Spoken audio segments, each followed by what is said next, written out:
ঈশ্বর ঈশ্বর পরমেশ্বর সচ্চিদানন্দ ঘন বিগ্রহ অনাদির আদি সর্বকারণের কারণ অনন্ত কোটি ব্রহ্মাণ্ডের অধিনায়ক নন্দনন্দন ব্রজেন্দ্র নন্দন ভগবান শ্রীকৃষ্ণের অসীম অনুকম্পায় অসীম কৃপায়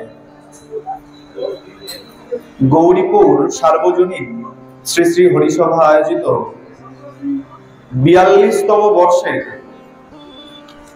ভাগবত কথা আস্বাদন তথা হরিনাম শ্রবণের যে প্রচেষ্টা করা হয়েছে, আজ তার সূচনা। প্রথম দিবসের ভাগবত কথা আস্বাদনে আমরা ব্রতী হয়েছি। বলা হচ্ছে নাম যজ্ঞ করো, নাম যজ্ঞের পূর্বে ভাগবত অবশ্যই শ্রবণ করো। কেন? নাম যজ্ঞ করব, নাম শুনলেই হয়ে যাবে, ভাগবত আগে শুনবার প্রয়োজন। বলা হচ্ছে ভক্তির যদি উদয় না হয়, যতই নাম শ্রবণ করো না কেন তাতে কোনো ফলোদয় হয় না। বিনা ভক্তিতে হাজারোবার নাম করে নিলেও সেই পুণ্য ফল তুমি পেতে পারো। তাই প্রথমে ভক্তির প্রয়োজন, আর ভক্তি যদি পেতে হয় তাহলে অবশ্যই ভাগবত আস্বাদন করতে হবে। ভাগবতে বলা হচ্ছে ভক্তি জ্ঞান বিরাগানাম, ভক্তি জ্ঞান আর বৈরাগ্য এই তিনের সঙ্গম হচ্ছে ভাগবত।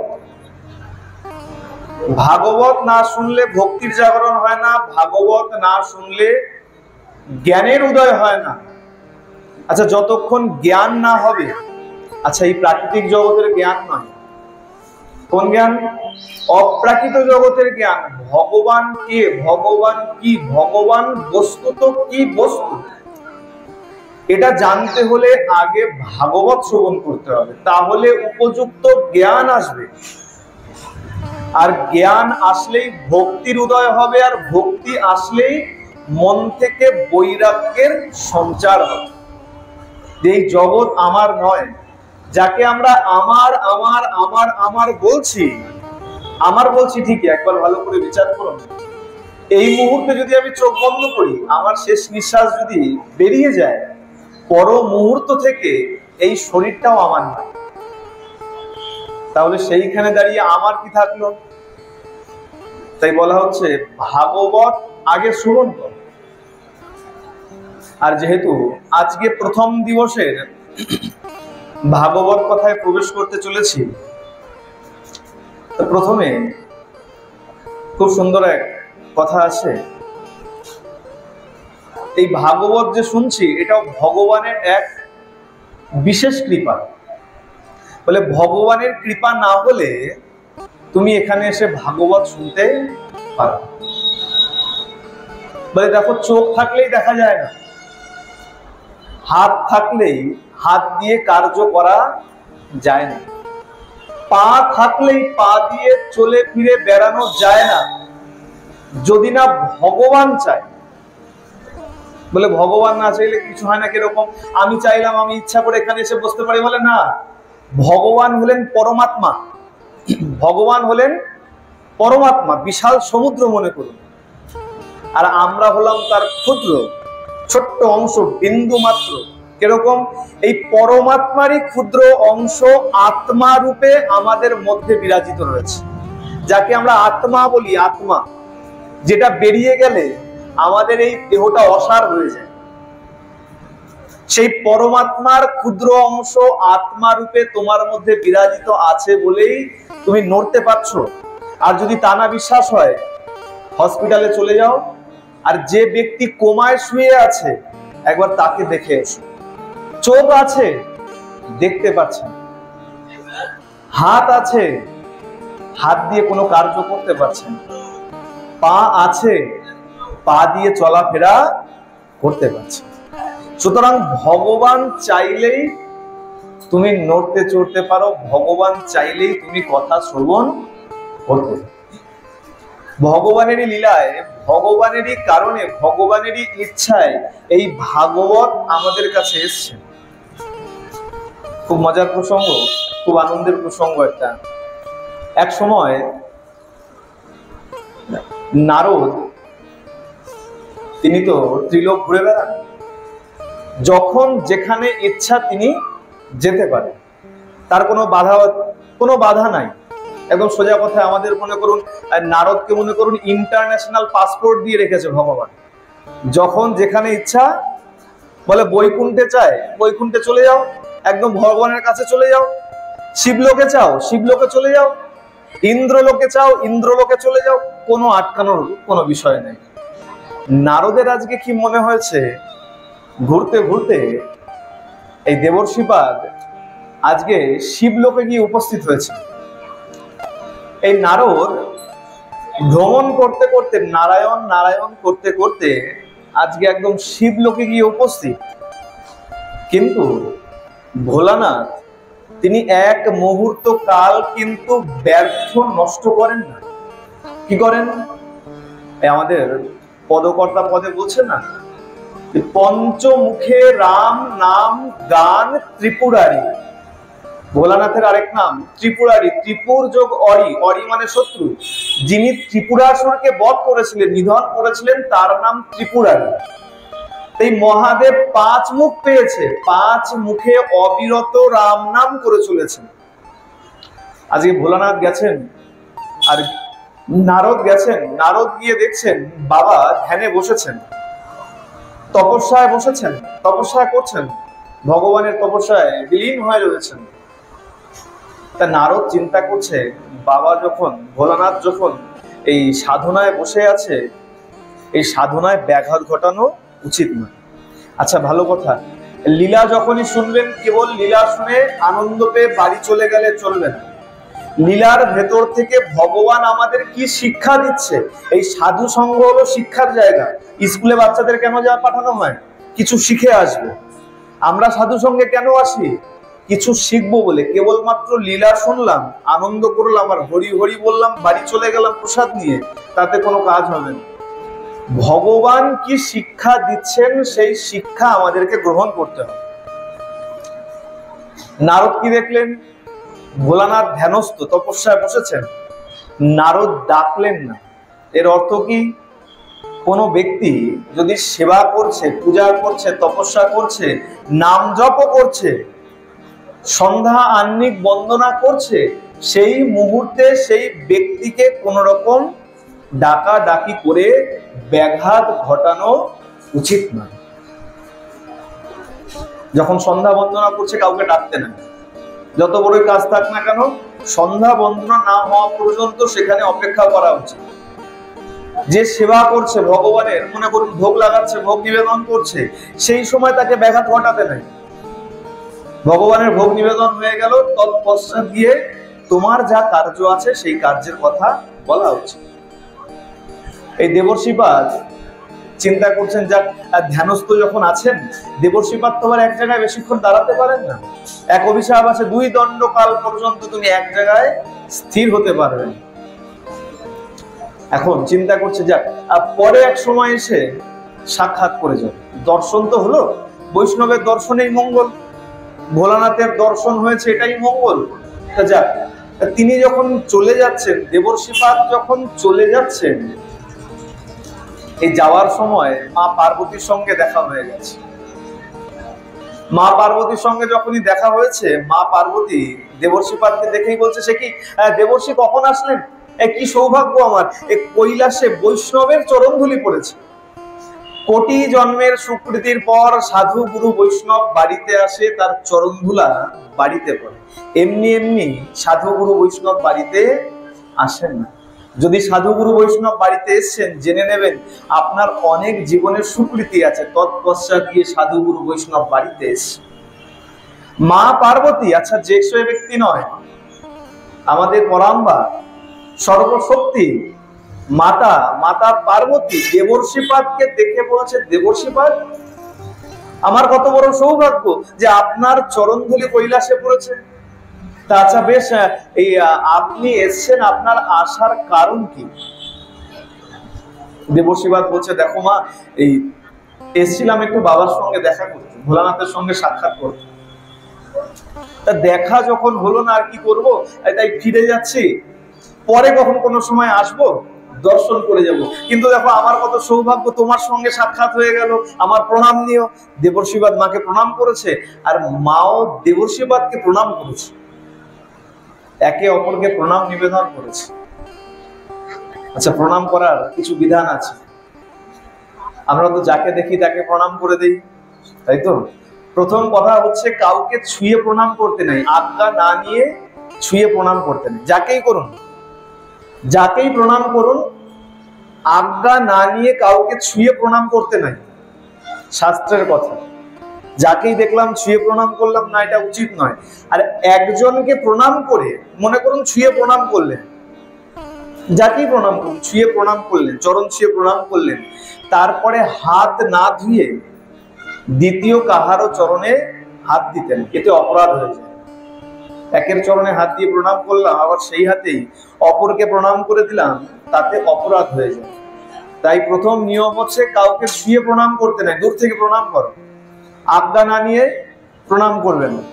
আর দ্বিতীয় হচ্ছে, কেউ যদি অশুদ্ধ অবস্থায় থাকে, তাতে ভালোই গুরুদেব হোক, সোজা কথা মনে করুন তেল মাখছে, স্নান করার পূর্বে তৈল মর্দন করছে, এই তৈল মর্দন করা অবস্থাকে সবসময় অপবিত্র মানা হয়। এই অপবিত্র অবস্থায় কাউকে গিয়ে ছুঁয়ে প্রণাম করতে হয়। দ্বিতীয়, কেউ যদি ব্যস্ত থাকে, মনে করুন পথ দিয়ে খুব দ্রুত হেঁটে যাচ্ছে, ছুটে যাচ্ছে, সেই অবস্থায় কাউকে প্রণাম করতে নাই। আর অবিবাহিত কন্যাকে দিয়ে কখনো চরণ ছোঁয়াতে নেই, ভালোই আপনার নিজের মেয়ে হোক।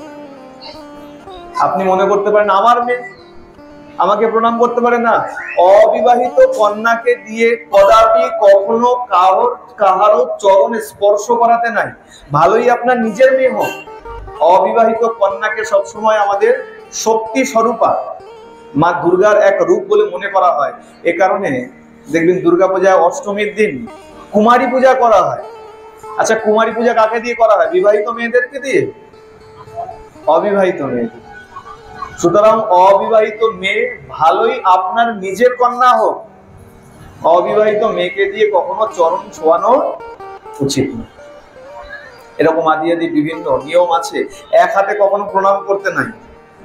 শাস্ত্র বলছে, এক হস্ত প্রণামস্য এক বাপি প্রদক্ষিণম অকালে দর্শনং বিষ্ণুর হন্তি পুণ্যাং পুরাকৃতম। এক হস্ত প্রণামস্য, এক হাতে প্রণাম করলে। এখন তো আমরা অধিকাংশই একদম সোজা কথায় খ্রিস্টান হয়ে গেছি। যখনই ভগবানের মন্দির দেখি, তাড়াতাড়ি, আরে বাবু, আমি সনাতন ধর্মে জন্মগ্রহণ করেছি, ভগবানের অনেক কৃপা, আমাকে হিন্দু করে পাঠিয়েছে। সুতরাং সনাতন ধর্মে যখন জন্মগ্রহণ করেছো, অবশ্যই কমসে কম 2 হাত জোর করে প্রণাম।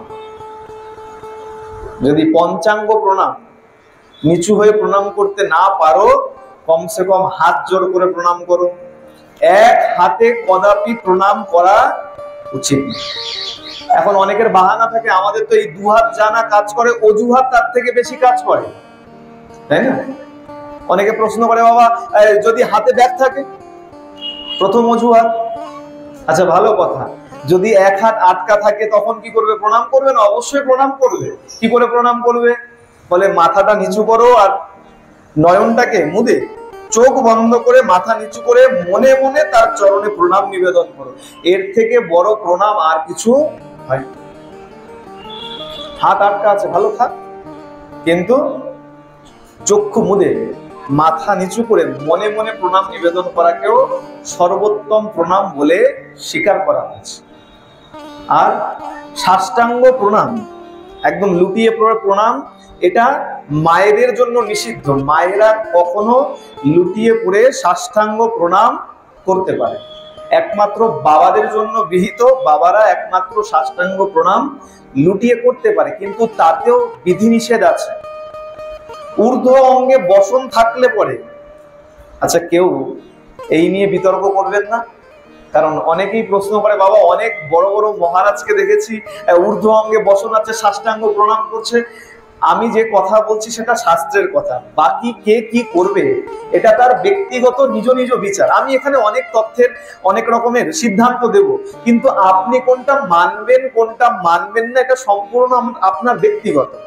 কিন্তু শাস্ত্র বলছে ঊর্ধ্ব অঙ্গে বসন থাকলে পুরুষের, বাবাদের ঊর্ধ্ব অঙ্গে বসন রেখে কখনো সাষ্টাঙ্গ প্রণাম করা উচিত না, তাহলে অপরাধ। সবসময় সাষ্টাঙ্গ প্রণাম ঊর্ধ্ব অঙ্গের বসন হাঁটিয়ে তারপরেই বাবাদের করা উচিত। আর যদি তা না হয়, কমসে কম পঞ্চাঙ্গ প্রণাম করো, হাঁটু গেড়ে বসে প্রণাম করো, কিন্তু ভুল করেও কখনো এক হাতে প্রণাম করবে। এটা গেল শাস্ত্র শিক্ষা, শাস্ত্রের সিদ্ধান্ত বিচার। আজকে নারদ দেবর্ষিপাদও প্রণাম করলেন আর মাতা পার্বতীও প্রণাম করলেন। দেবর্ষি চলে যাচ্ছিলেন। আচ্ছা, যেখানে যত অঘটন এই দেবর্ষিকে নিয়ে, তাই না? যেখানে যত অঘটন ঘটেছে, আচ্ছা অঘটন ঘটেছে মানে আমাদের তাতে ক্ষতি হয়নি, আমাদের লাভই হয়েছে।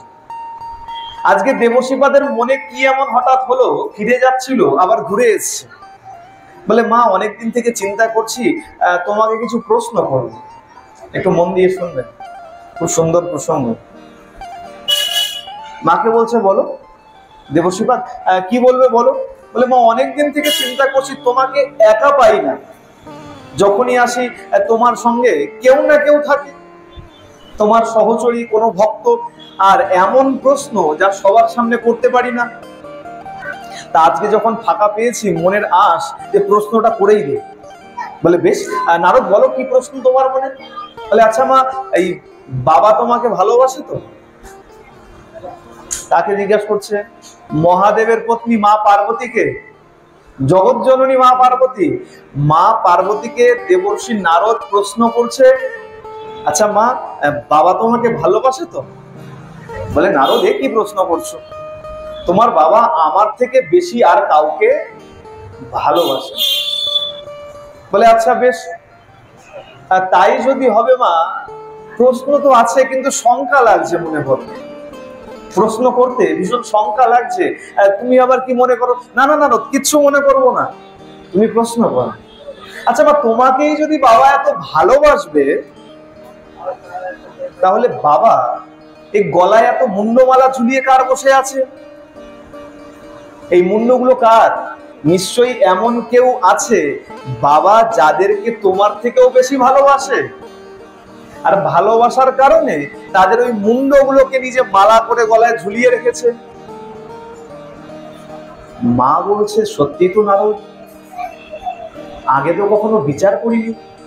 সত্যি তো, যদি আমাকে সব থেকে বেশি ভালোবাসবে, তাহলে কার মুন্ড এভাবে গলায় ঝুলিয়ে রেখেছে?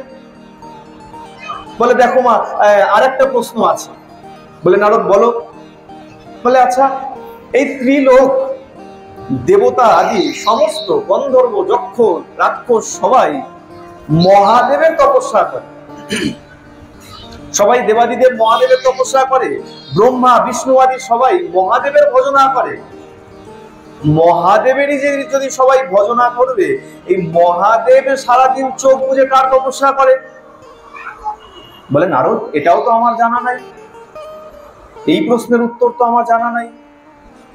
নারদ বলে কি বলো মা, এই বললে বাবা সব থেকে বেশি তোমাকে ভালোবাসে, আর এই সামান্য দুটো প্রশ্নের উত্তর তোমার জানা নাই? আচ্ছা আচ্ছা বেশ মা, আমি চললাম।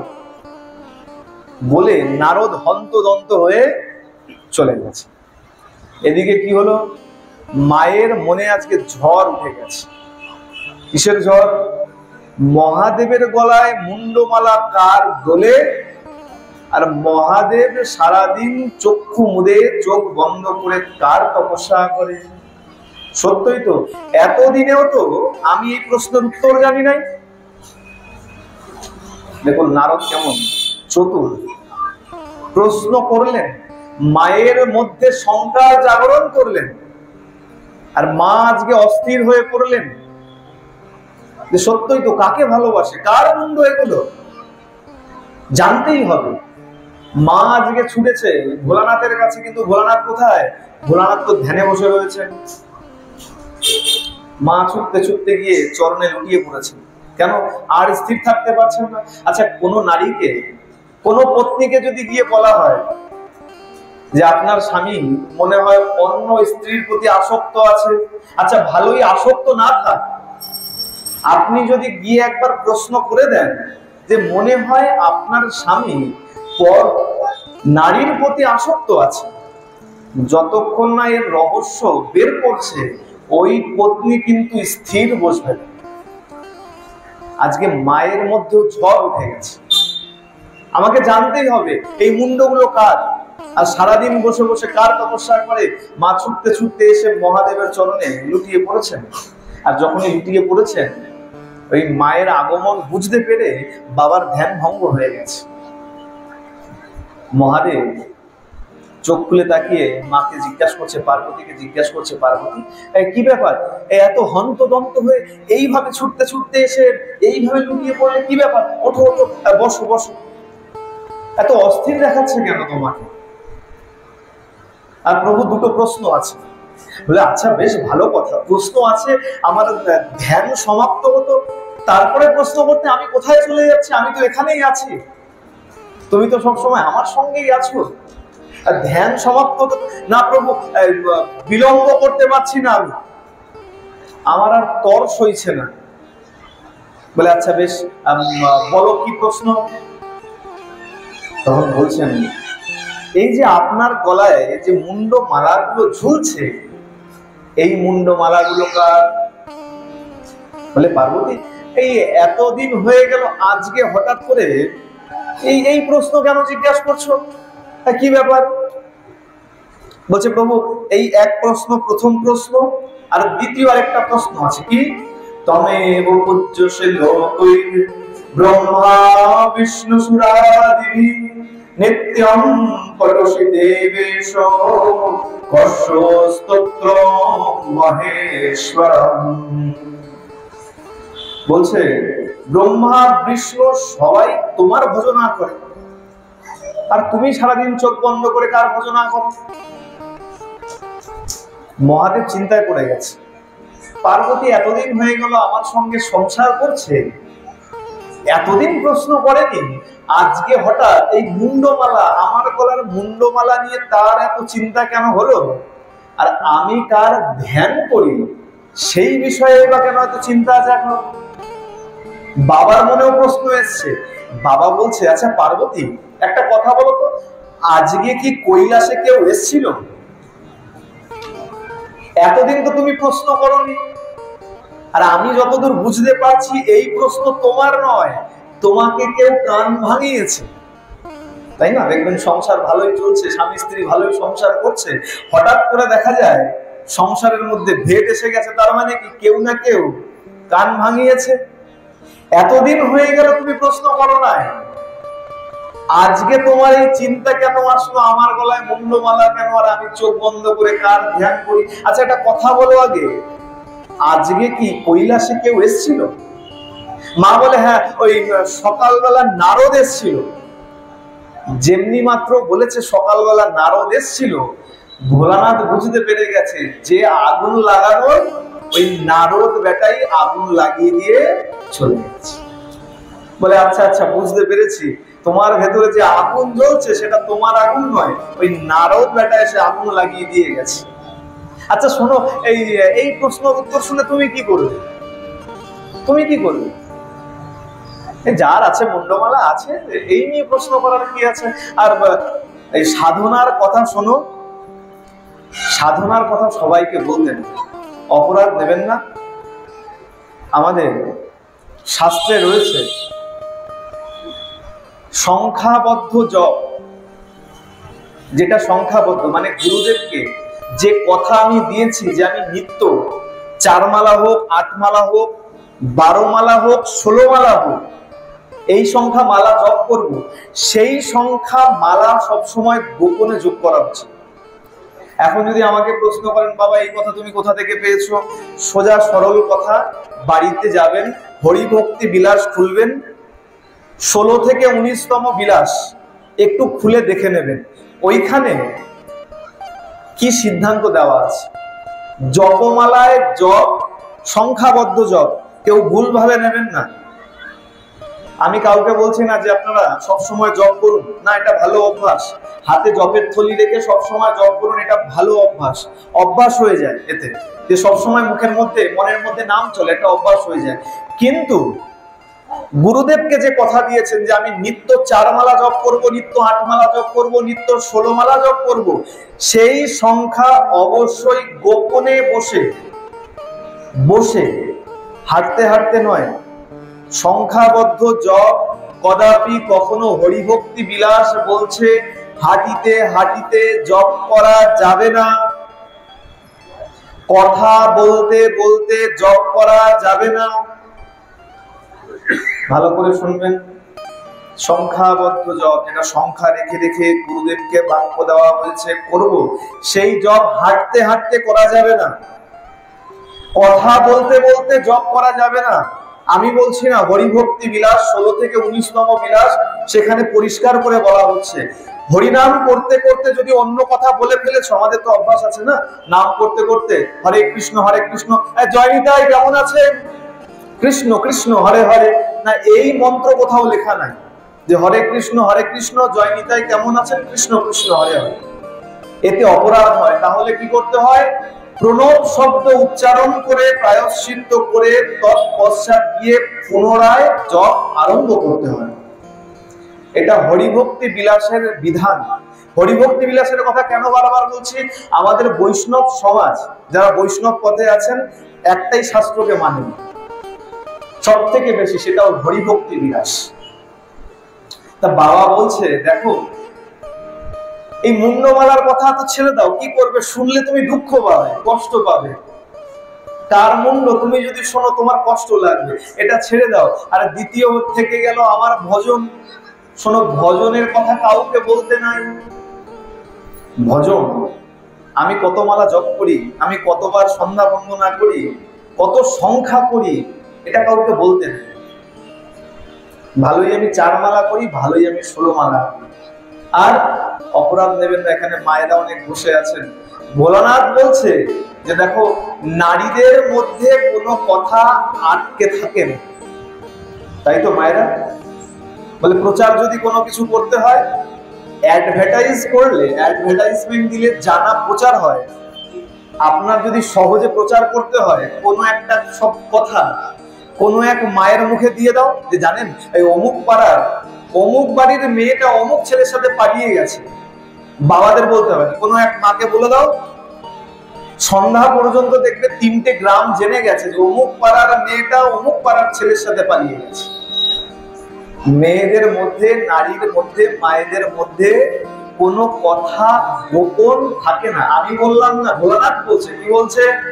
স্ত্রী স্বভাবানাম মহাদেবী পুনস্তুম পরিপৃচ্ছসি গোপনীয়ম গোপনীয়ম গোপনীয়ম প্রয়ত্নতঃ। এ বড় গোপন কথা। আর স্ত্রীদের মধ্যে গোপন বিষয়টা নাই।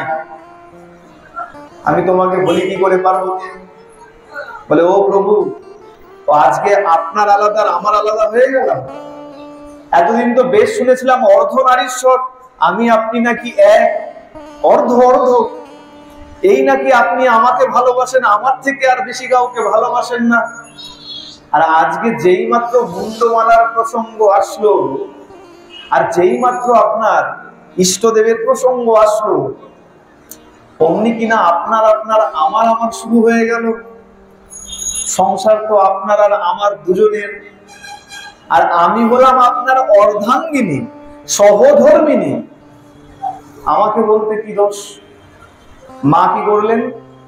রাগ করে মুখ ভার করে বসে গেলেন। মুখ ভার করে বসে গেছেন। ভোলানাথ চিন্তায় পড়ে গেছে।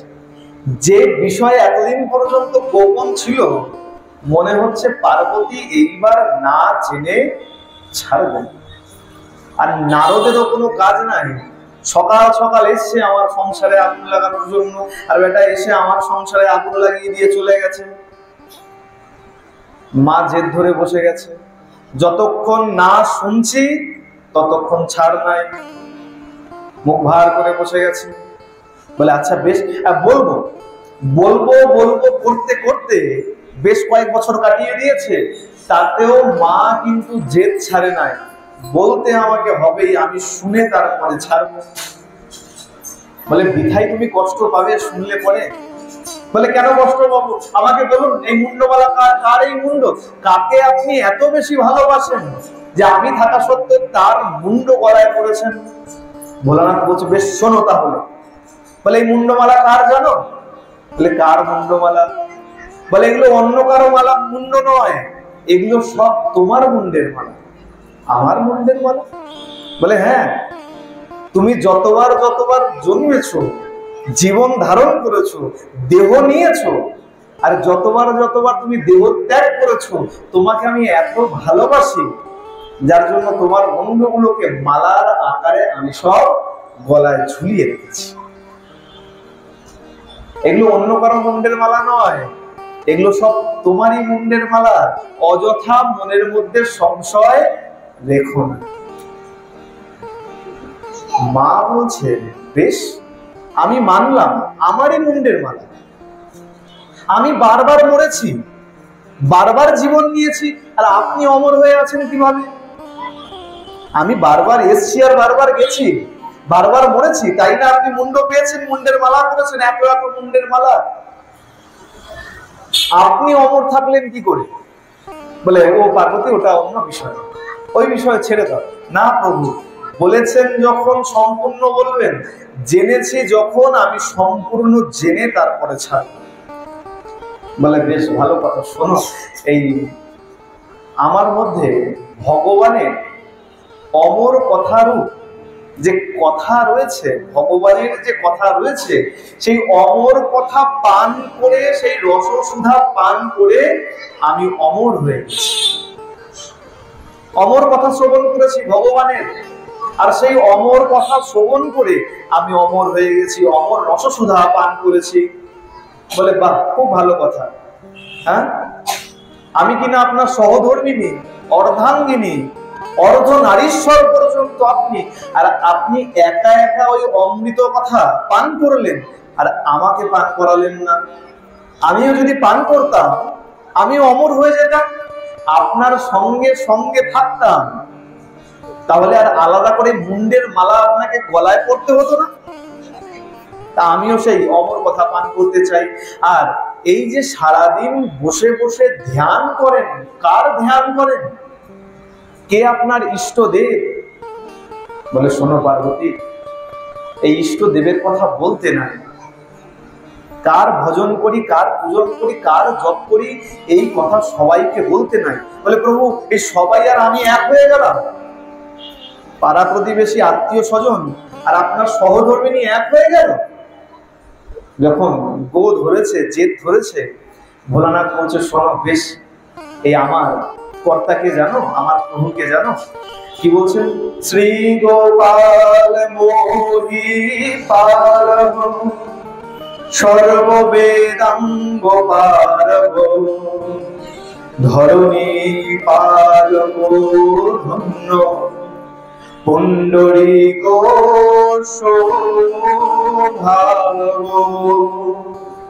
বলছে শোনো, আমার প্রভু, আমার স্বামী অন্য কেউ নয়, তাহলে কে?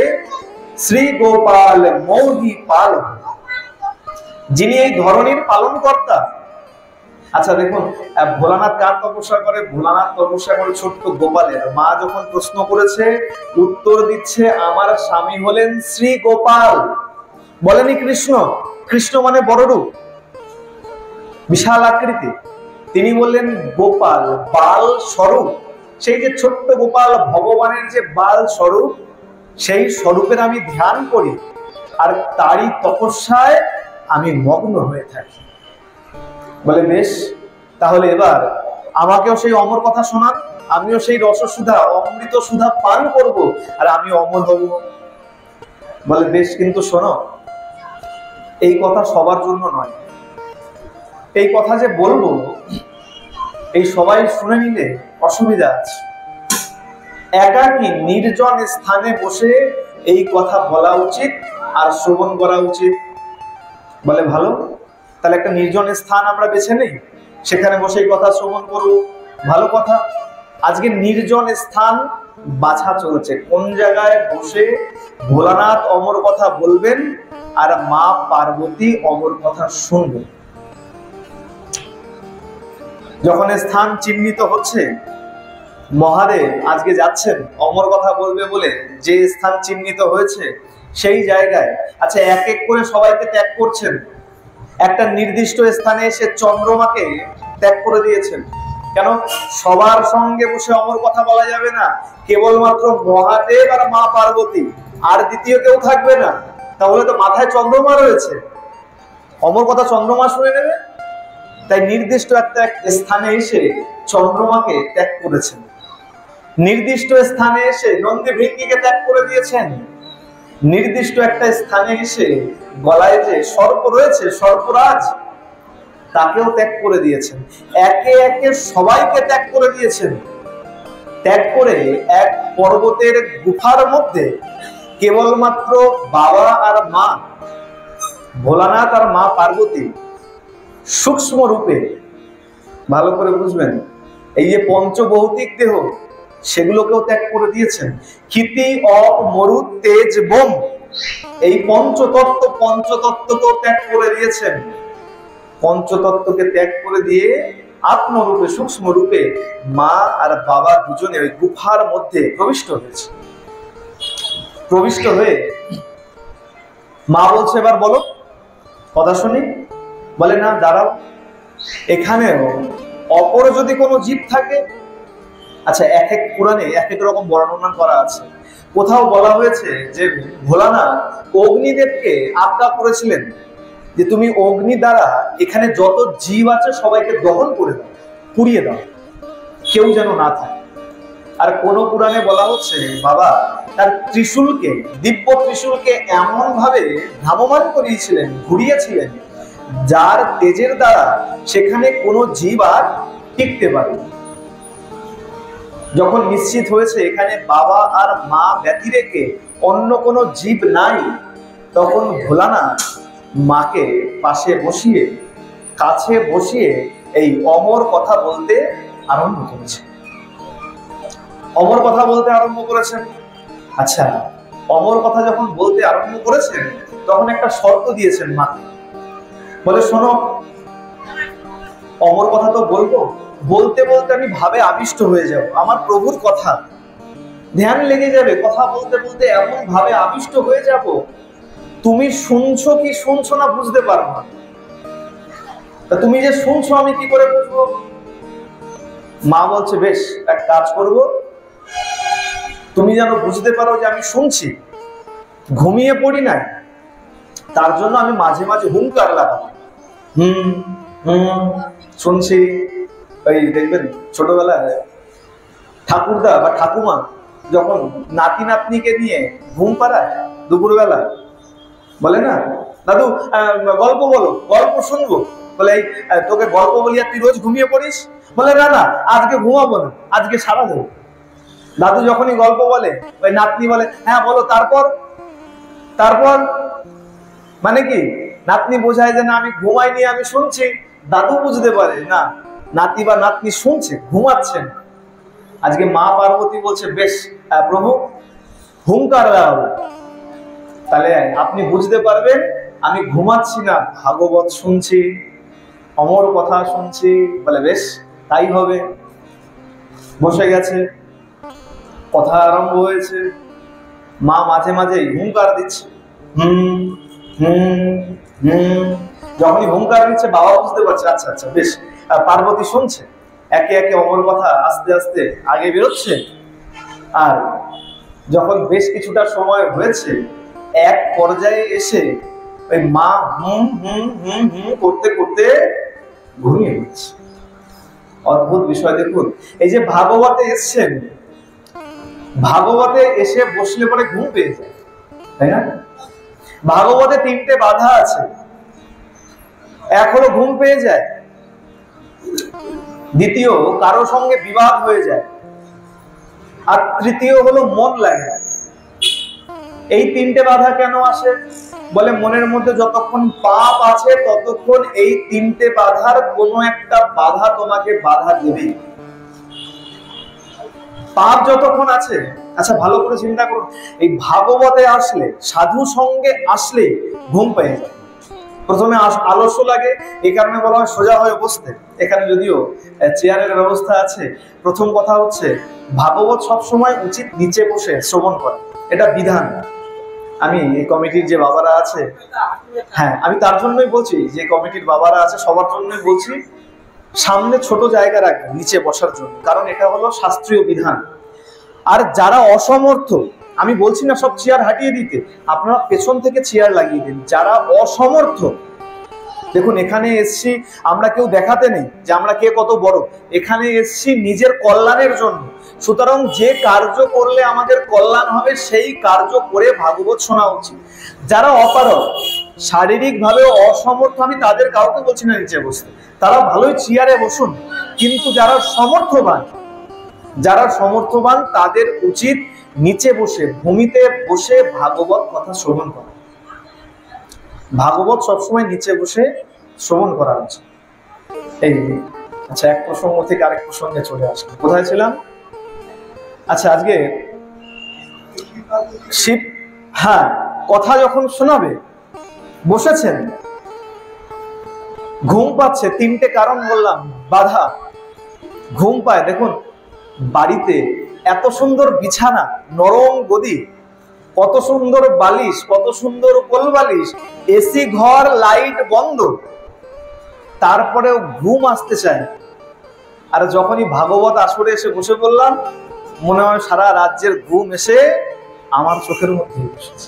দুটো জায়গা, এক সাধু সঙ্গ আর এক জপের মালা হাতে নিয়ে নিন, মনে হবে আমেরিকা থেকে ঘুম যেন আপনার চোখে চলে এসেছে। তার প্রথম বাধা হলো ঘুম পাওয়া।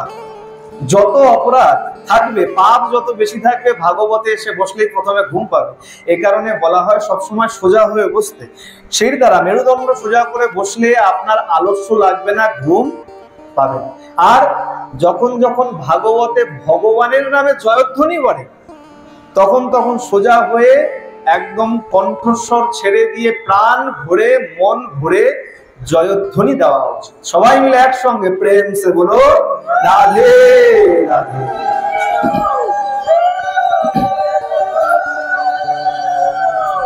আজকে প্রথম দিবস, একটা ছোট্ট বার্তা। আগামী দিন আমরা ভাগবতের মহিমাই শ্রবণ করব, কিন্তু একটা জিনিস জানবেন, আমার একটু বাজে অভ্যাস আছে।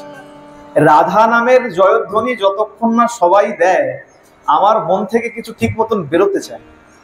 আচ্ছা ভালো করে শুনুন, এই বাড়িতে এখন তো আর গরু নেই, অভ্যাস আমাদের পাল্টে গেছে, কিন্তু যারা বয়োজ্যেষ্ঠ আছেন তারা সবাই জানবেন, বাড়িতে গোয়ালা আসলে সবার প্রথমে বাছুরকে ছেড়ে দেয়। বাছুর যদি না ছেড়ে দেয়, গোয়ালা জানে আমি ভালো পরিমাণ দুধ পেতে পারি না। কেন? আচ্ছা কেন, কারণ কি বলুন তো, কারো জানা আছে? বাছুর কেন ছেড়ে দেয়?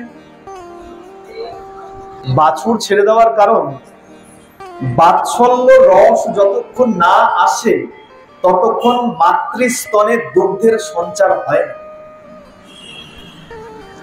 মাতৃস্তনে ততক্ষণ দুগ্ধ আসে না। গাভী মাতা যতক্ষণ না বাছুরকে দেখে ততক্ষণ তার স্তনে দুগ্ধের সঞ্চার ততোধিক হয় না, যতোধিক বাছুর আসলে পরে হয়। এ কারণে দুগ্ধ বেশি পাওয়ার জন্য, সঠিক পরিমাণে পাওয়ার জন্য প্রথমে কি করে, বাছুরকে ছেড়ে দেয়। বাছুর যেই গিয়ে দুগ্ধ ওই টানতে আরম্ভ করে, গাভী মা চিন্তা করে আমার সন্তান পান করছে, বাৎসল্য জাগে। তখনই ওই গোয়ালা কি করে, বাছুরটাকে আস্তে করে সরিয়ে দিয়ে দুগ্ধ গ্রহণ করে সোজা কথায় চুরি করে নিয়ে চলে যায়। আচ্ছা দুগ্ধ তো গাভী মায়ের মধ্যে ছিল, বাছুর যতক্ষণ আসে নাই ততক্ষণ সেই দুগ্ধের স্খলন হচ্ছিল।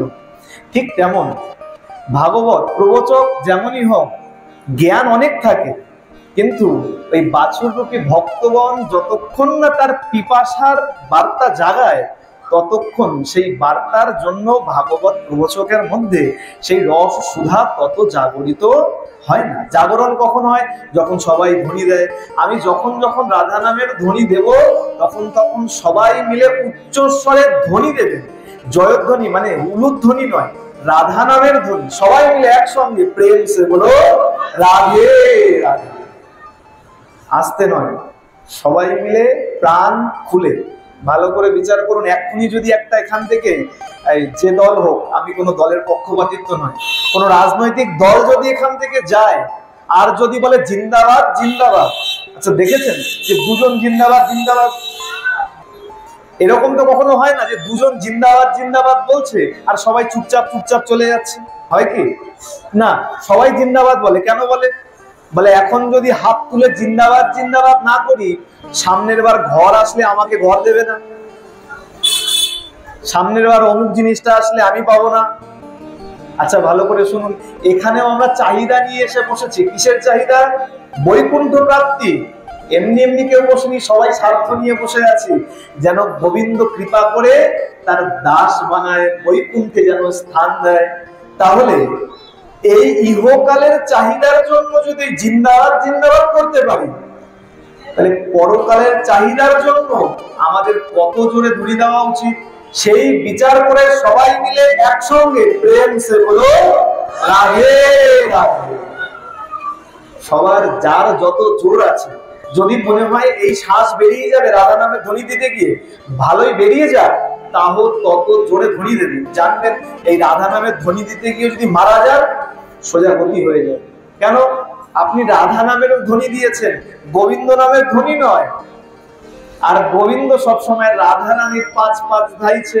বলে যে ব্যক্তি রা উচ্চারণ করে, গোবিন্দের মনে ভয় চলে আসে, না জানি আমার রাধাকে নিয়ে চলে যায়। আর যে রাধা উচ্চারণ করে নেয়, গোবিন্দ তার পাঁচ পাঁচ ভাবিত হতে আরম্ভ করে। সুতরাং যখন যখন ধ্বনি পড়বে, সবাই মিলে প্রাণ ভরে ধ্বনি দেবে। আসুন, তাহলে প্রথম বাধা হলো নিদ্রা। দ্বিতীয় বাধা, পাপ বেশি থাকলে দেখবেন এখানে এসে বসতে চাইলেন যে না আমি সামনের চেয়ারে বসবো, কোনো বাবা বা মা বলেই এই সামনের চেয়ারে তুই না, আমি বসবো, বাক বিতণ্ডা লেগে গেল, এই বস তুই বস সামনের চেয়ারে, আমি বসবো না, চললাম আমি বাইরে। মানে কি? আপনার ভেতরে পাপ আছে। আচ্ছা জায়গা নিতে তো আপনি আসেননি, আপনি এসেছেন কি করতে? ভাগবত অমৃত পান করবার জন্য। ভালোই সামনে বসুন, ভালোই পিছনে বসুন, মনের আরতিতে ভক্তি ভরে যদি পান করেন, সেটাই সার্থক। এই ঝগড়া হয়ে যাওয়া, বিতণ্ডা হয়ে যাওয়া, বাদ বিতণ্ডা হয়ে বাড়ি চলে যাওয়া, এটা দ্বিতীয় কারণ। আর তৃতীয় কারণ মন না লাগা। পাপ যদি বেশি থাকে, মন লাগবে, ইচ্ছা করবে না। পাপ মানে মনের রোগ। আপনার যদি জ্বর হয়, জ্বর হলে দেখবেন আপনি মনে করুন রসগোল্লা ভালো খান, কিন্তু জ্বর যদি হয় আপনাকে রসগোল্লা এনে সামনে দিলে বলবেন মুখে রুচি নাই। কেন? শরীর ভালো না। ঠিক তেমন মনের রোগ যদি থাকে, পাপ যদি থাকে, হরিনাম রূপী রসগোল্লাও আপনার সামনে ধরলে ভালো লাগে। এই তিনটে কারণ যদি থাকে, তাহলে পরে এই সাধু সঙ্গে বসতে মন লাগে, ঘুম পেয়ে যায়। আচ্ছা মাও বসেছে, মায়ের মধ্যেও কিঞ্চিত পাপ ছিল। কি পাপ? মা আগের জীবনে সতী ছিল, মা পার্বতী গত জীবনে সতী ছিল। আর যখন সতী ছিল, ভগবানকে নিয়ে মনে শঙ্কা ছিল। যখন রাম অবতারের কথা, রামকে ভগবান রামচন্দ্রকে পরীক্ষা করবার জন্য মা সতী চলে গিয়েছিলেন। এই যে ভগবানকে নিয়ে শঙ্কা, এই শঙ্কার কারণে তার মধ্যে কিঞ্চিত পাপ ছিল, যার জন্য তাকে দেহত্যাগ করতে হয়েছিল, আর পরবর্তী জীবনে পার্বতী হয়ে আসতে হয়েছিল। আর সেই পাপের কারণে আজকে মার ঘুম লেগে গেছে। ভাগবত শুনতে বসেছিল, ঘুম লেগে গেছে। আর সেইখানেই এক সুখ পক্ষী, তোতা পাখি, টিয়া পাখি অন্ড মানে ডিম, বিগলিত অন্ড সেখানে পড়েছিল। এখন অনেকে প্রশ্ন করতে পারেন, এই অগ্নিদেব যদি আগুন দিয়ে সব জীবকে ভস্ম করে দেয়, ডিম পড়ে থাকলো কি করে? আচ্ছা ভালো করে বিচার করুন, ডিম না তো জীব না তো জড়। আপনি বলতে পারবেন না সেটা জীব, এখনো তার প্রাণের স্পন্দন হয় নাই, তাহলে সেটা জীব নয়। অগ্নিদেবকে বলা হয়েছে জীবকে জ্বালিয়ে মারবে, জড়কে তো বলা হয় নাই। সুতরাং অন্ডের কোনো ক্ষতি করে নাই। কথা বলতে বলতে ওই অন্ড, বিগলিত অন্ড আস্তে আস্তে যখন ফুটেছে, সুখ পক্ষী যখন জীবন পেয়েছে, প্রাণ পেয়েছে, চিন্তা করছে এই কথা যদি আজকে আমার থেকে ছুটে যায়, এই কথা আর দ্বিতীয়বার হয়তো নাও শুনতে পারে। মা তো ঘুমিয়ে পড়েছে, আর বাবা যদি হুঙ্কার না পায়, মা জেগে আছে যদি বুঝতে না পারে, এই কথা তো বলবে না, কথা বন্ধ করে দেবে। কি করা যায়? বলে মায়ের হয়ে আমি হুঙ্কার দেই, যায় না? এখন ওই একটা ইংরেজিতে শব্দ আছে না, প্রক্সি দেওয়া, দেখেন না? কোর্টে গিয়ে বলে সাক্ষী নাই, সাক্ষীর হয়ে অন্য একজন দাঁড়িয়ে গেল, সাক্ষী দিয়ে চলে আসলো, প্রক্সি দিয়ে দিল। আজকে কি করলো? মা পার্বতী ঘুমিয়ে পড়েছে, ঘুম লেগে গেছে, হুঙ্কার কে দেবে, হুঙ্কার না দিলে কথা বন্ধ হয়ে যাবে। শুকপক্ষী আজকে হুঙ্কার দিতে আরম্ভ করেছে। ভোলানাথ যখনই কথা বলছে, পার্বতী শুনছো? আচ্ছা, এই কিন্তু এখন মা পার্বতী বলছে না, মা পার্বতী ঘুমিয়ে পড়েছে। ওই শুকপক্ষী, বিগলিত অণ্ড থেকে যে শুকপক্ষীর জন্ম হয়েছে, শুকপক্ষী আজকে সাড়া দিচ্ছে। আচ্ছা, বাবা বুঝতে পেরেছে, জেগে আছে, পার্বতী শুনছে, বলতে লেগে গেছে।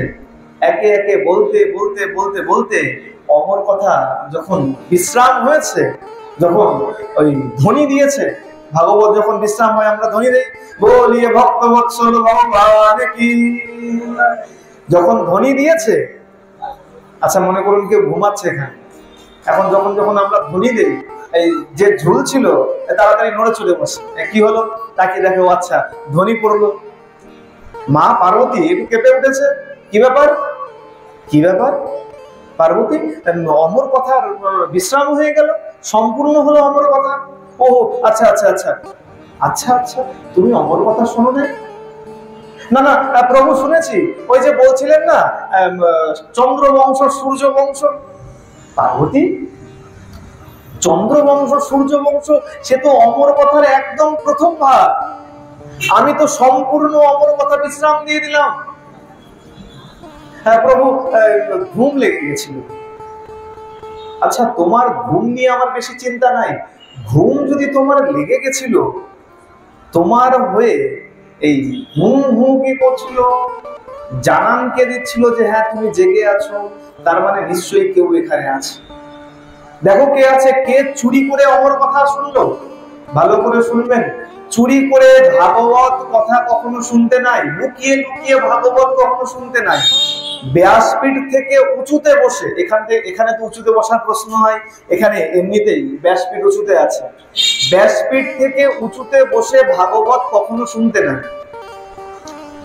ব্যাসপীঠ থেকে উঁচুতে বসে যদি ভাগবত শুনেছো, তাহলে পিশাচজনী ভোগ করতে হবে। সুতরাং সোজা কথায় পিশাচত্ব প্রাপ্ত হবে। হনুমানজি পিশাচ হয়ে গিয়েছিল একবার। কখন?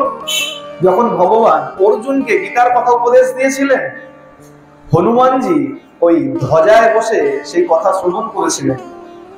ব্যাসজি অর্থাৎ ভগবান নিচে বসে কথা বলছেন, অর্জুন শুনছে, আর হনুমানজি ধ্বজায় ব্যাসপীঠের থেকে ওপরে বসেছিলেন, যার জন্য হনুমানকে পর্যন্ত পিশাচজনী গ্রহণ করতে হয়েছে।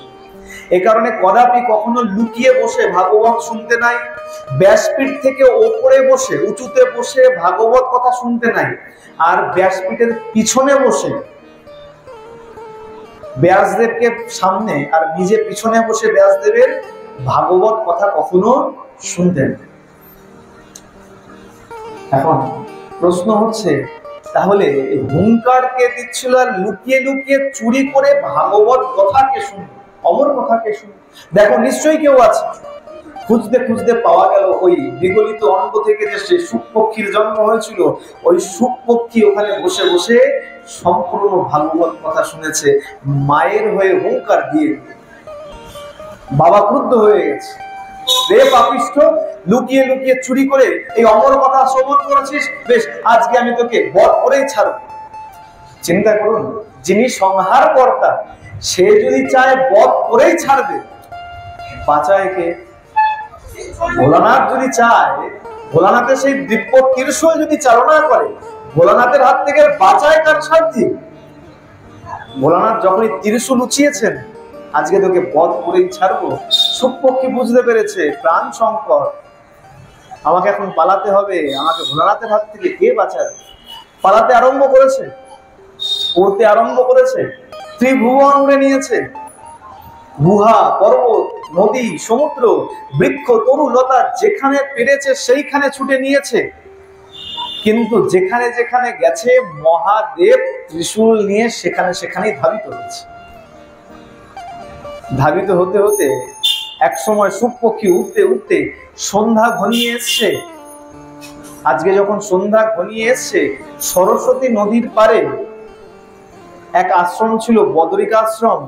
ওই বদরিকা আশ্রমে ব্যাসদেব তার পত্নীকে ভাগবত কথা শ্রবণ করিয়ে আজকে বিশ্রামে যাবেন। সন্ধ্যা হয়েছে, সন্ধ্যায় মা আজকে বিশ্রাম নেবেন, ঘুম পেয়েছে, হাই তুলেছে। যখনই হাই তুলেছেন, আর হাই তুলতেই শুকপক্ষী দেখছে এর থেকে ভালো জায়গা আমি আর পাবো না। কি করেছেন? উড়ে গিয়ে ওই মা বিটিকার মুখের ভিতর থেকে গর্ভে গিয়ে প্রবিষ্ট হয়ে গেছে। আচ্ছা, এখানে ভালো করে জানবেন, অনেকে প্রশ্ন করে, অনেক বিদ্বান আছে তো, অনেক মহান মহান বিদ্বান পণ্ডিত আছে, প্রশ্ন করে পাখি আবার মুখের থেকে কি করে পেটে ঢুকে যায়? স্বাভাবিক প্রশ্ন। টুনটুনি পাখিও যদি হয়, তোতা পাখি ছেড়ে দেন, টিয়া পাখি ছেড়ে দেন, টুনটুনি পাখি মুখের ভেতর থেকে পেটে যেতে পারে? সম্ভব কখনো? এ কারণে বলা হয় ধ্যান দিয়ে শোনো। আচ্ছা, ভোলানাথ আর মা পার্বতী এইসব জড়দেহ নিয়ে গিয়ে ভাগবত কথা শুনছিলেন না? প্রথমেই বলেছিলাম ক্ষিতি, অপ, মরুত, তেজ, বোম, এই পঞ্চ তত্ত্বকে বাদ দিয়ে গুহায় প্রবেশ করেছিলেন সূক্ষ্ম দেহ নিয়ে। আর ওখানে ওই যে শুকপক্ষী যিনি ছিলেন, তিনিও সূক্ষ্ম দেহ নিয়েই কথা শ্রবণ করছিলেন। বিগলিত অঙ্গ থেকে সবে সূক্ষ্ম রূপে তার প্রাণের সঞ্চার হয়েছে মাত্র। সুতরাং দুজনেই সূক্ষ্ম রূপে ছিলেন, কেউ এই জড় দেহ ধারণ করেন। ওই সূক্ষ্ম রূপধারী ওই পক্ষী আজকে মা বিটিকার গর্ভে প্রবেশ করেছে।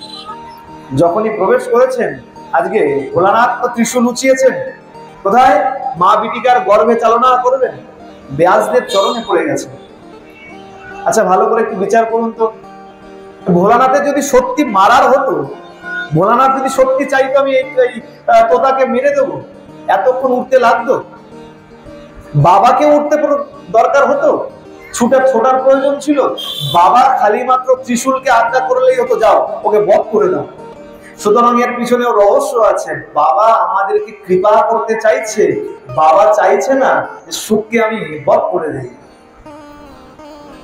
এখন যখনই ত্রিশূল উঁচিয়েছেন, মা বিটিকার গর্ভে চালনা করবেন, ব্যাসদেব চরণে পড়ে গেছেন। প্রভু করেন কি আপনি যদি ত্রিশূল চালনা করবেন, বিটিকার তো প্রাণ চলে যাবে, আর নারী হত্যা শাস্ত্রে উচিত নয়, অপরাধ লাগবে। বলে সত্য বলেছো, কিন্তু কি করি? এর গর্ভে যে এক চোর ঢুকেছে। বলে কেমন চোর? বলে লুকিয়ে লুকিয়ে অমর কথা শুনে নিয়েছে। লুকিয়ে লুকিয়ে শোনা মানে চুরি করা। আচ্ছা প্রভু, ব্যাসদেব ভগবান শিবকে প্রশ্ন করছে, আচ্ছা প্রভু কি শুনেছে, এত রাগ কেন করছেন? বলে অমর কথা শুনে নিয়েছে। আচ্ছা অমর কথা শুনেছে, আচ্ছা ওই অমর কথা শুনলে হয় কি? কি প্রশ্ন করলেন? অমর কথা শুনলে হয় কি? ভোলানাথ বলছেন অমর কথা শুনলে অমর হয়ে যায়। বলে বাহ প্রভু, এই তুমি বলছো অমর কথা লুকিয়ে লুকিয়ে শুনে নিয়েছে, আবার বলছো অমর কথা শুনলে অমর হয়ে যায়। ও ভালোই জেনে শুনুক আর চুরি করে শুনুক, ও তো অমর কথা শুনেছে, ও তো অমর হয়ে গেছে। তাহলে মিছা তুমি কেন ত্রিশূল উঁচিয়েছো মারার জন্য? যে অমর হয়ে গেছে, তোমার কথা অনুযায়ী অমর কথা শুনলে যদি অমর হয়ে যাবে, তুমি কেন ত্রিশূল উঁচিয়েছো? ত্রিশূল নামিয়ে দাও। ভোলানাথ বলছে ব্যাস, তুমি তো সত্য বলেছো, সে যেভাবেই হোক অমর কথা শুনেছে, অমর হয়ে গেছে, একে তো মারা আমার শোভা পায় না। বেশ, যাও আমি আশীর্বাদ করছি, তোমার এই পুত্র হবে তোমার, আর কোনো সাধারণ পুত্র হবে না, দিব্য জ্ঞান বিশিষ্ট, ব্রহ্ম জ্ঞান যুক্ত তোমার এই পুত্র ভূমিষ্ঠ। যাও আমি আশীর্বাদ করি। আশীর্বাদ করে এই ভোলানাথ চলে গেল। দেখতে দেখতে বহু বৎসর কেটে গেছে, একে একে 12 বৎসর কেটে গেছে, 1-2 বৎসর নয়, 12টা বৎসর কেটে গেছে। তথাপি মা বিটিকা সন্তান প্রসব করছে। বলে সন্তান খুব বেশিকে বেশি যদি হয় 9 মাস 10 মাস 10 দিন, সব থেকে যদি বেশি হয় 10 মাস 10 দিন হলে সন্তান ভূমিষ্ঠ হয়ে যায়। আর এই সন্তান মায়ের গর্ভে 12 বৎসর 12 বৎসর পর্যন্ত মা বেটিকার গর্ভে অবস্থান করছে। একবার চিন্তা করুন মায়ের কত কষ্ট। এখন তো 10 মাস 10 দিন গর্ভে ধারণ করতে গেলেই মা বুঝতে পারে কত যন্ত্রণা, কত কষ্ট হয়। সেখানে দাঁড়িয়ে মা বেটিকার কথা একবার চিন্তা করুন, যার গর্ভে সন্তান 12 বৎসর পর্যন্ত অবস্থান করছেন। বেদব্যাস বুঝতে পেরেছেন মা বেটিকা আর পারছেন না সহ্য করতে। তিনি ধ্যানে নিবিষ্ট হয়ে ধ্যানে বসে আজকে গর্ভস্থ সন্তানের সঙ্গে কথা বলছেন। সন্তানকে জিজ্ঞাসা করছে, সন্তান তুমি ভূমিষ্ঠ কেন হচ্ছ না? তোমার মায়ের কষ্ট হচ্ছে, তুমি বুঝতে পারছো না? কেন ভূমিষ্ঠ হচ্ছ না? গর্ভ থেকে সন্তান উত্তর দিচ্ছেন, বলে আমি যদি ভূমিষ্ঠ হব, ভূমিষ্ঠ হওয়ার সাথে সাথেই মায়া আমাকে স্পর্শ করবে, মায়া আমাকে জড়িয়ে ধরবে, আমি মায়াবদ্ধ হয়ে যাব। আমি মায়ার শিকলে আমি আবদ্ধ হতে চাই না, মায়ার বাঁধনে আমি আটকা পড়তে চাই না। ব্যাসদেব বলছে, আচ্ছা বেশ, আমি তোমাকে কথা দিচ্ছি এই মায়া তোমাকে আবদ্ধ করবে না, স্পর্শ করবে না। আচ্ছা, ব্যাসদেব কিন্তু যে সে ব্যক্তিত্ব নয়, ভগবানের আবেশ অবতার, ভগবানের এক অবতার ব্যাসদেব। এ কারণে বলা হয় ব্যাসদেব ভগবান। ব্যাসদেব যখন বলেছে আমি তোমাকে কথা দিচ্ছি তোমাকে মায়া স্পর্শ করবে না, তখন গর্ভস্থ সেই সন্তান উত্তর দিচ্ছে, আপনি কিভাবে আমাকে প্রতিশ্রুতি দিচ্ছেন? আপনি নিজেই তো মায়ায় আবদ্ধ। কে বলছে? গর্ভস্থ সন্তান বেদব্যাসকে বলছে। মায়ায় কেন আবদ্ধ? আপনি যদি মায়ায় আবদ্ধ না হবেন, এই যে পত্নী প্রেম রয়েছে, আপনার পত্নীর কষ্ট হচ্ছে, পত্নীর জন্য মায়া রয়েছে, সন্তানের জন্য মায়া, আপনি সন্তান লাভ করবেন, আপনি পিতা হবেন, এই মায়াতে তো আপনি আবিষ্ট রয়েছেন, মায়ায় আবদ্ধ রয়েছেন। আপনি যেখানে আবদ্ধ মায়ায়, আপনি কি করে আমাকে বলেন যে আমাকে মায়ায় স্পর্শ করবে না? যে ব্যক্তি নিজেই আটকা পড়ে আছে, শিকলে হাত বাঁধা আছে, সেই ব্যক্তি অপরকে কি করে উদ্ধার করে? সুতরাং আপনার কথায় আমি ভূমিষ্ঠ হতে পারবো। তাহলে কে? বলে মায়াপতি যিনি, মায়ার যিনি স্বামী, নন্দনন্দন ব্রজেন্দ্র নন্দন ভগবান শ্রীকৃষ্ণ, তিনি যদি এসে আমাকে কথা দেন যে হ্যাঁ তোমাকে মায়া স্পর্শ করবে না, তাহলেই আমি ভূমিষ্ঠ হতে পারি। আচ্ছা বেশ, বেদব্যাস কি করেছেন? ভগবানের ধ্যান করেছেন, ধ্যানে ভগবানকে সেখানে আনয়ন করেছেন। ভগবান এসছেন, এসে আজকে ওই গর্ভস্থ শিশুকে তিনি আজ্ঞা দিয়েছেন, বলে তুমি ভূমিষ্ঠ হও। শোনো, তুমি যখন ভূমিষ্ঠ হবে সেই মুহূর্তের জন্য আমি মায়াকে আমার বশে নিয়ে নেব, তোমাকে মায়া স্পর্শ করবে না, তুমি ভূমিষ্ঠ হও। যখন বলেছেন, কোন এক জায়গায় পড়েছিলাম, গ্রন্থের নাম মনে নাই, বলছে কতটুক সময়ের জন্য মায়াকে সরিয়ে নিয়েছিলেন ভগবান। এক আচার্য বলছেন, এক গাভীমা বা এক ষাঁড়ের শিঙের ওপরে, ষাঁড়ের যে শিং, শিঙের ওপরে একটা সর্ষের দানা, সর্ষের দানা গোল ছোট্ট একটা সর্ষের দানা শিঙের ওপরে যদি রাখা হয়, যতটুক সময় ওই শিঙের ওপরে থাকবে ততটুক সময়ের জন্য মায়াকে সরিয়ে নিয়েছিলেন। আর সেই সময়ের মধ্যে সেই সন্তান ভূমিষ্ঠ হয়েছে। আচ্ছা, শিঙের ওপরে সর্ষের দানা রাখলে থাকবে? মানে কতটুক সময়ের জন্য মায়াকে সরিয়েছিলেন ভগবান, আর ওই সময়ের মধ্যে ওই সন্তান ভূমিষ্ঠ হয়েছিল। অদ্ভুত ব্যাপার। সন্তান ভূমিষ্ঠ হলেন, ভূমিষ্ঠ হয়েছেন, নার ছেদন হয়নি। এখন তো ধাইমা নেই, এখন তো সবই নার্সিং হোমের ব্যাপার। এমনি জন্ম হয় না, যাই হয় সব নার্সিং হোম, বলে সিজার করো, সন্তান ভূমিষ্ঠ করো।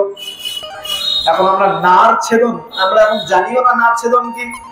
মায়ের সঙ্গে বলে না নারীর সম্পর্ক, নারীর টান, মায়ের সঙ্গে যে নারীর বন্ধন থাকে, সেই নারকে ছেদন, সেই নার পর্যন্ত ছেদন হয়নি।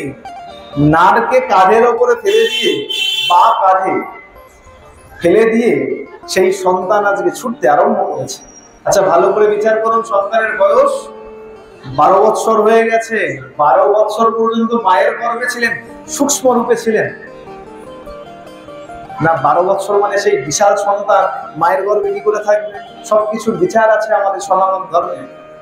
যখন ভূমিষ্ঠ হয়েছেন সেই সন্তানকে দেখে মনে হয়েছে 16 বৎসীয়, মানে 16 বৎসরের।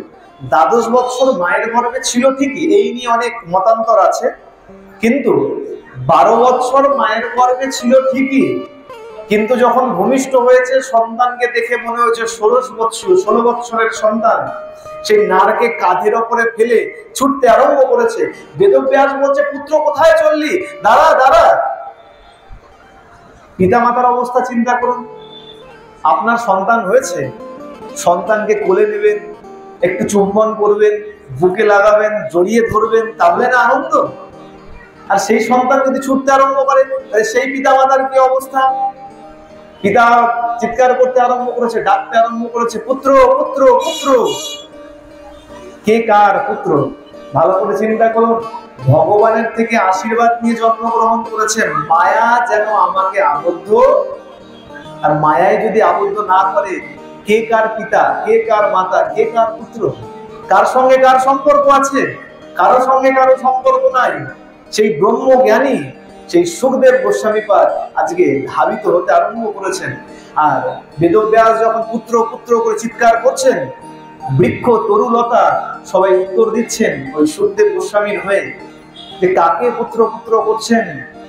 যিনি এই মায়া মুক্ত, যাকে মায়া আবদ্ধ করতে পারে নাই, সে কার পুত্র, কার আপনি পিতা, তাকে ডাকছেন?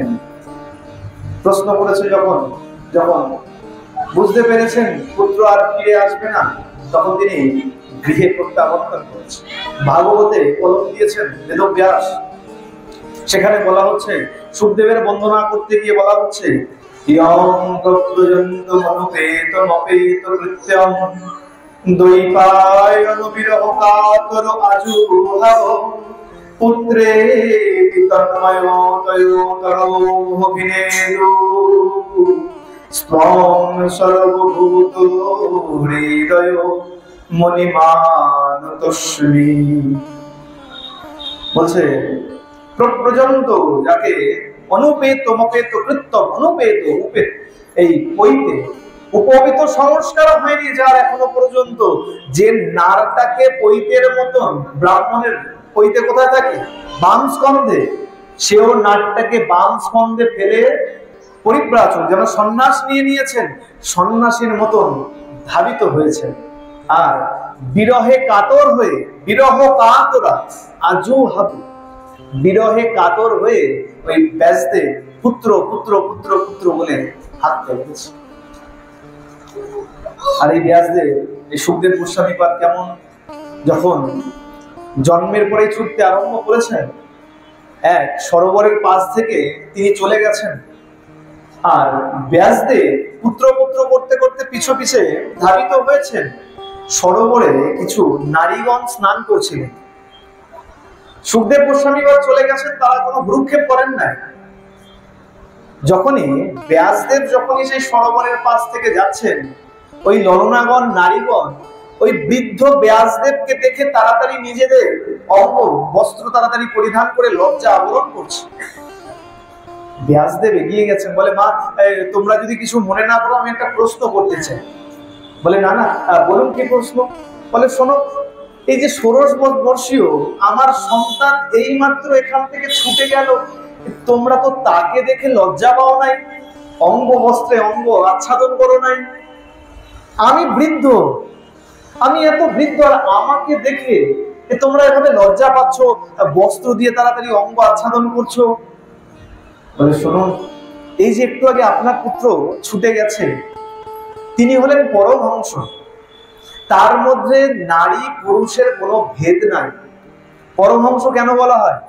এই মহাত্মাদের পরমহংস বলা হয়, তো বলা হয় না, দেখবেন পরমহংস শ্রী রামকৃষ্ণ ঠাকুর। পরমহংস কেন বলা হয়? অন্য কোনো নাম বলা হয় না, পরমহংস। এমনি হংস নয়, পরমহংস। সোজা কথায় মনে করুন রাজহাঁস। আচ্ছা, রাজহাঁসকে যদি দুগ্ধ খেতে দেয়, রাজহাঁস কি করে? শুধু দুগ্ধ পান করে, জল জলের জায়গায় পড়ে থাকে। ঠিক তেমন মহাত্মা যারা হয় এই জগৎ থেকে কেবলমাত্র সার বস্তু গ্রহণ করে, অসার বস্তুকে ফেলে দেয়, এ কারণে তাদেরকে পরমহংস বলা হয়। ঠিক তদ্রূপ এই সুখদেব গোস্বামীপাদ তিনি এই জগৎ থেকে ব্রহ্ম তত্ত্বটুকু কেবলমাত্র গ্রহণ করেছে। তার কাছে নারী পুরুষ সব সমান। পুরুষের মধ্যেও যে ব্রহ্ম আছে, নারীর মধ্যেও সেই ব্রহ্ম আছে, তাই তার কাছে কোনো ভেদ নাই। আর যেহেতু ভেদ নাই, তাই তার কাছে লজ্জা পাওয়ার কোনো প্রশ্ন নাই। ছোট্ট সন্তান, মনে করুন 6 মাসের সন্তান, মা তার কাছে শৃঙ্গার করেই যায় আর বস্ত্র পরিহিতা না হয়ে উলঙ্গ অবস্থাতেই যায়, কি ফারাক আছে? সন্তানের কি বিকার হবে? সন্তানের কোনো বিকার নাই। ঠিক তেমন যিনি ব্রহ্ম দর্শন করেছেন তার মধ্যে কোনো ভেদ বুদ্ধি নাই, কিন্তু আপনার মধ্যে ভেদ বুদ্ধি আছে। ওই নারীগণ ব্যাসদেবকে বলছে আপনার মধ্যে ভেদ বুদ্ধি আছে, আপনি জানেন কে পুরুষ কে নারী। তাই আপনি যখন গেলেন আমরা আমাদের লজ্জাকে আবরণ করেছি, আবৃত করেছি। বুঝতে পারলেন এই যে সন্তান আমার সাধারণ সন্তান নয়, এক তো মহাদেব আশীর্বাদ করে গিয়েছিলেন যে তোমার সন্তান কোনো সাধারণ সন্তান হবে না। দ্বিতীয়ত এই সন্তান এই গর্ভে আসার আগে ভোলানাথের মুখ থেকে অমর কথা শুনে নিয়েছেন, ব্রহ্ম জ্ঞান প্রাপ্ত হয়ে গেছে। সুতরাং তিনি যে পরমহংস হবেন এতে কোন রকম সংশয় থাকতেই পারে। আস্তে আস্তে যখন আমরা পরবর্তী প্রসঙ্গে দেখতে পাই শাপের কারণে, অভিশাপের কারণে পরীক্ষিত মহারাজ যখন 7 দিনের অনশন ব্রত গ্রহণ করেন, যেটাকে আমরা এখন ভাগবত সপ্তাহ বলে জানি, অনেক জায়গাতেই হয় ভাগবত সপ্তাহের আয়োজন। এই ভাগবত সপ্তাহ হিসাবে যখন অনশন ব্রত 7 দিনে উপনীত হয়েছিলেন, অনেক অনেক বড় বড় ঋষি মুনি সেখানে উপস্থিত ছিলেন, কিন্তু সবাইকে ত্যাগ করে যখন সুখদেব গোস্বামীপাদ সেখানে এসে উপস্থিত হলেন, বড় বড় ঋষি মুনি পর্যন্ত সুখদেব গোস্বামীর কাছে হাত জোর করে দাঁড়িয়ে গিয়েছিলেন। আর পরীক্ষিত মহারাজ সুখদেব গোস্বামীপাদকে পাদ্য অর্ঘ্য দিয়ে চরণ ধৌত করে উঁচু স্থান দিয়ে সেখানে বসিয়ে ওই সুখদেব গোস্বামীপাদকে বলেছিলেন যে ব্যক্তির মৃত্যু আসন্ন, মৃত্যু এসে উপস্থিত যার, সেই ব্যক্তির করণীয় কি, সেই ব্যক্তি কি করবে। আর উত্তম প্রশ্ন, এই প্রশ্ন কেবল তার জন্য নয়, এই প্রশ্ন আমাদের সবার জন্য। কেন? আমরা সবাই মরণশীল, আমরা কেউ বলতে পারি না যে এই মুহূর্তে আমরা এখানে আছি, আমরা বাড়ি পর্যন্ত যেতে পারবো কি পারবো।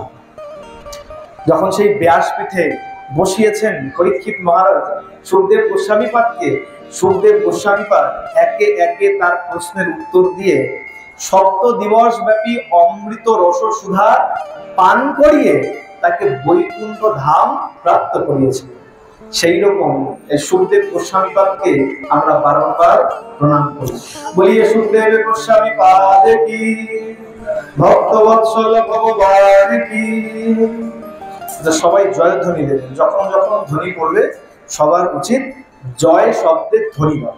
হ্যাঁ, কারণ এগুলো শিক্ষা, সাধু সঙ্গে এসে বসলে এই শিক্ষাগুলো নেওয়া উচিত। কারণ জয়ধ্বনি বলে তুমি জয়ধ্বনি না দিলে তুমি জয়ী হতে পারবে না। জয়ধ্বনি কেন দেই? জয়ধ্বনি তখনই দেই যখন আমরা জয়ী হই। আর আপনি যদি জয়ধ্বনি না দেন তার মানে কি আপনি পরাজিত, আপনি জয় হন নাই। আর গোবিন্দর নামে যদি জয়ধ্বনি না দিলেন আপনি জয়ী হলেন কি করে? এ কারণে ভাগবত আসরের সাধু সঙ্গে বসলে অবশ্যই জয়ধ্বনি দেওয়া উচিত। এবার এক প্রসঙ্গ বলে তারপর বিশ্রাম। 10 মিনিটের ছোট্ট প্রসঙ্গ, আজকে একটু বিলম্বে আরম্ভ হয়েছে, আগামীকাল আশা রাখবো হয়তো 7টা থেকেই আরম্ভ হবে, সুতরাং কেউ বিলম্ব করবেন না।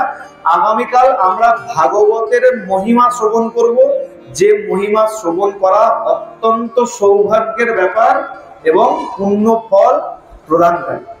ভাগবতে প্রবেশ করবো আজকে। আমরা ভাগবত কি করে আসলো সেই কথা শ্রবণ করবো। আর ভাগবতের এই যে আমরা আস্বাদন করছি, ভাগবত শুনতে এসে, হরিনাম শুনতে এসে ভাগবত আস্বাদন, তাই তো? আমরা অষ্টম দিবস ব্যাপী, এই অষ্টম প্রহর ব্যাপী এখানে নাম চলবে, নাম শ্রবণ করব। মহাপ্রভু আমাদেরকে নাম দিয়ে গেছেন, তাই তো? বলেছে যে যার যোগ্য কোনো কিছুর প্রয়োজন নাই, হরিনাম করো। এখন একটা প্রশ্ন, হরিনাম কেন করবো? মন্ত্র আছে তো কত কত কত মন্ত্র আছে, মন্ত্র জপ করব, মন্ত্র জপ করলে উদ্ধার হবে, মন্ত্র বললে একটু ভালো লাগে মনে, তাই না? এত মন্ত্র থাকতে মহাপ্রভু হরিনাম কেন দিয়ে গেল? প্রশ্ন আসে নাই কখনো মনে? এত এত মন্ত্র ছিল, মহাপ্রভু তো ভালো দেখে সুন্দর দেখে একটা মন্ত্র দিতে পারতো, এই মন্ত্র জপ করো। সব মন্ত্র ছেড়ে দিয়ে এই সোজা একটাই কেমন একটা পাতি একটা বাংলায় উচ্চারণ করা, হরে কৃষ্ণ কৃষ্ণ কৃষ্ণ হরে হরে, হরে রাম রাম রাম হরে হরে, এই একটা সাধারণ একটা মন্ত্র কেন দিয়ে গেল? প্রশ্ন আসে তো মনে? প্রথম কথা, এ মন্ত্র সাধারণ মন্ত্র নয়, এই মন্ত্রকে বলা হয় মহামন্ত্র। অন্য কোনো মন্ত্রের পেছনে মহামন্ত্র শব্দ প্রয়োগ করা হয়। এই মহামন্ত্র দেওয়ার একটা কারণ আছে। তা প্রশ্নটা সবার মনে আসে, আমার মনেও ছোটবেলায় আসে। ছোটবেলায় যদিও বংশসূত্রে আমিও ব্রাহ্মণ, যজমানি করে থাকি কম বেশি, মন্ত্র নিয়ে অনেক নাড়াঘাটা হয়।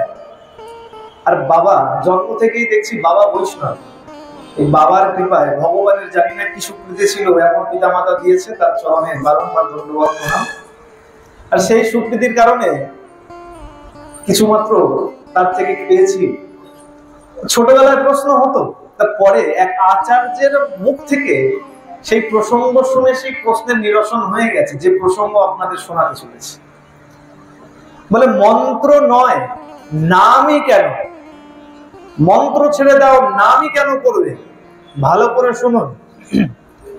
প্রথম কথা হচ্ছে আমরা সংস্কৃত উচ্চারণ করতে পারি না। আচ্ছা ভালো করে বিচার করুন। আচ্ছা এখানে বাংলা কে কে বলতে পারে? কেউ বাংলা বলতে পারে? পারেন? শুদ্ধ উচ্চারণ করতে পারেন? হাত তুলুন। শুদ্ধ উচ্চারণ করতে পারি? আমরা কি বলি? হরে কৃষ্ণ কৃষ্ণ কৃষ্ণ হরে হরে, তাই তো না? শব্দটা তো তাই নয়। কোথাও লেখা আছে কয় দীর্ঘী আর শয় নয়? আছে? আমরা উচ্চারণ কি করি? কৃষ্ণ কৃষ্ণ বলি তো। আচ্ছা কজন আছেন কৃষ্ণ বলেন?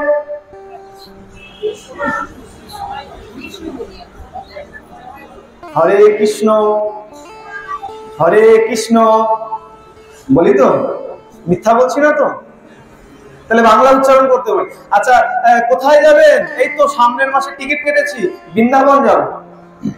কোথায় যাব? বৃন্দাবন নয়, বৃন্দাবন যাব। আমরা নাকি বাঙালি? আচ্ছা আমরা বাঙালি হয়ে বাংলা উচ্চারণ করতে পারি না, সেখানে সংস্কৃত উচ্চারণ কি করে করবো? একজন হাত তুলুন যে দুর্গাপূজার দিন, এটা তো দুর্গাপূজার বেদি, এখানে বসে আছি, মায়ের এখানে আগমন ঘটে, অষ্টমী পূজার দিন এখানে একদম ভরে যায়, সবাই অঞ্জলি দেয় সংস্কৃত মন্ত্র উচ্চারণ করে। একজন হাত তুলুন যে শুদ্ধ সংস্কৃত মন্ত্র উচ্চারণ করে অঞ্জলি দিয়েছেন। একজন হাত তুলুন। ঠাকুর মশাই ভুল মন্ত্র বলে না, ঠাকুর মশাই গ্রন্থ দেখে বলে, সঠিক মন্ত্র বলে। আমরা যেটা শুনতে থাকি, শুনতে শুনতে যতক্ষণে পরের শব্দ শুনি, আগের শব্দ বলতে বলতে পরের শব্দ ভুলে যাই, উচ্চারণ উল্টো হয়ে যায়, ঠিক তো? হ্যাঁ, ঠাকুর মশাই মন্ত্র ভুল বলছেন না, ঠাকুর মশাই ঠিক বলছেন। একটু কমিয়ে দাও ভাই। কিন্তু আমাদের কি হয়, আগের শব্দ শুনে বলতে বলতে যেহেতু অভ্যাস নাই, পরের শব্দ শুনে মনে করতে করতে ভুলে যায়। এক ব্যক্তির পত্নীর খুব শরীর খারাপ, একটু মন দিয়ে শুনবেন, চমৎকার প্রসঙ্গ এবং শিক্ষণীয় প্রসঙ্গ। আমি প্রথমেই বলেছি, লীলা শুনে বাড়িতে চলে গেলে কাজ হবে না কিছু, যতক্ষণ না শিক্ষা নিয়ে যাবে। এক ব্যক্তির পত্নীর খুব শরীর খারাপ, আর শরীর খারাপ, এমন শরীর খারাপ, অনেক চেষ্টা করেছেন রোগ থেকে নিষ্কৃতি দেওয়ার জন্য, রোগ সারাবার জন্য, উপশম করবার জন্য। অনেক চিকিৎসক দেখিয়েছেন, অনেক ডাক্তার দেখিয়েছেন, কোনো কাজ হয়নি। তা শুনতে পেরেছেন ওই 2 গ্রাম পরে এক বৈদ্য থাকে, আর সেই বৈদ্য ওষুধপত্র দেয় না, তিনি কি দেয়? মন্ত্র দেয়। মন্ত্রের জোর আগেও ছিল, এখনো আছে, পরেও থাকবে, যদি সঠিকভাবে শুদ্ধভাবে যদি তার জপ করা যায়। তা সেই ব্যক্তি যখন শুনেছে ওই বৈদ্য মন্ত্র দেয়, ওষুধ দেয় না, ওই ব্যক্তি কি করেছে? ওই 2 গ্রাম পার করে 3য় গ্রামে গেছে ওই বৈদ্যের কাছে মন্ত্র আনার জন্য। মন্ত্র নিয়েছে, বৈদ্যকে গিয়ে বলেছে, ঠাকুর দেখো আমার পত্নীর প্রচন্ড রোগ, আর এমন রোগ মনে হয় আর বাঁচবে না, তা তুমি কিছু একটা ব্যবস্থা করো। বলেছেন বেশ, শোন, এই যে মন্ত্র দেব, এই মন্ত্র শুনে বাড়িতে যা, 9 দিন ব্যাপী এই মন্ত্র উচ্চারণ করবি। ভক্তি ভরে যদি 9 দিন ব্যাপী এই মন্ত্র উচ্চারণ করিস, 10ম দিনের দিন তোর পত্নী সুস্থ হয়ে যাবে, ভালো হয়ে যাবে। ভালো কথা, একটু ধ্যান দিয়ে শুনবেন কিন্তু। মন্ত্র দিয়েছে, বলে শোন, ভালো করে মনে করে শুনে নিয়ে যা, মনে রাখবি, এই আবার তো তুই বাড়ি ফিরবি, বাড়িতে গিয়ে যেন এই মন্ত্র ভুলে যাস না বাবু, ভালো করে শুনে নে। না না, আপনি মন্ত্র বলুন। বলেছেন, কি বললেন? মন্ত্র দিল, সবাই মন্ত্র শুনবেন। ভারজাম ভক্ষতু ভৈরবী। এটা কোনো যেসব মন্ত্র না, এটা দুর্গা কবচ স্তোত্রে একটা শ্লোক, ছোট একটা লাইন। তো বলেছে, বলে যা 9 দিন ব্যাপী এই মন্ত্র জপ করবি, 10ম দিনের দিন তোর পত্নী সুস্থ হবে। ভালো কথা। এখন মন্ত্র নিয়ে ওই মনে আওড়াতে আওড়াতে আসছে, ভুলে যেন না যায়। আমাদের তো এখন স্মৃতিশক্তি অনেক কম, তাই না? মা যদি বলে তেল নুন আর ডাল নিয়ে আয় দোকান থেকে, দোকানে যেতে যেতে তেল আর নুন ডাল আর কি বলেছিল আর মনে থাকে? ভুলে যাবে। 2 গ্রাম পার হয়ে আসবে, আর ওই একই রকম আমাদের মতন অবস্থা। ওই গ্রামের পর গ্রাম যখন আসছে, মন্ত্র জপ করছে, মনে আওড়াচ্ছে মন্ত্র, আর ওই রাস্তা দেখা হচ্ছে, দাদা বৌদি জেঠিমা কাকিমা জেঠু, এই কেমন আছেন? এই ভালো আছি, মন্ত্র জপ চলছে। ওই প্রথমে যেরকম বললাম, হরে কৃষ্ণ হরে কৃষ্ণ, এই আলুর দাম কত? কৃষ্ণ কৃষ্ণ হরে হরে চলছে। গ্রামের পর গ্রাম পার হয়ে হয়ে আসছেন, ওই কেমন আছেন, কোথায় গেছিলেন বলতে বলতে বাড়িতে এসে যতক্ষণে দাঁড়িয়েছে, মন্ত্র গেছে। এবার চিন্তা করুন, 2 গ্রাম পার হয়ে যাওয়া, এখনকার মতন গ্রাম নয়। এই গলি থেকে ওই গলিতে গেলে বলে 56 নম্বর ওয়ার্ড হয়ে গেল, পরের ওয়ার্ড হয়ে গেল, তাই তো? 10টা বাড়ি পার করলেই বলে আরেকটা ওয়ার্ড হয়ে গেল।